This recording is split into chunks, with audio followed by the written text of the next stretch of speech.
feel as though travel shows are constantly needing to develop themselves to stay relevant. You know, there's only so many times that you can have a travel show based in, you know, Madrid, for example. So they constantly need to put an angle on it, be that, you know, food or culture. And more recently, there's been shows like 48 Hour Travel Man, which you know, has changed what we might expect from a travel show, and that's kind of what I'd hope to do with my idea.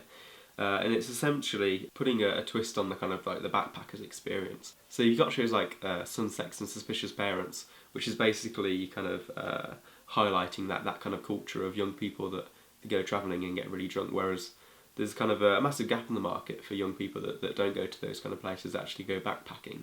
And again, that's what my idea would kind of highlight, and that would essentially be like different groups of friends, placed in different areas around you know, Europe, for example, or maybe even further afield, and they're given like a task of either making their way back to England or making their way to another point, and that, you know, they'd have various restrictions on how much money they'd have, or maybe things would be made harder for them by different challenges along the way.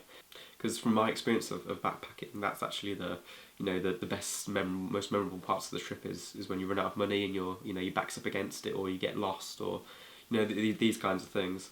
So the format would be quite similar to Channel 4's show The Hunted, which is, you know, essentially camera crews put with different contestants, and they kind of like follow the contestants' entire trip from start to finish.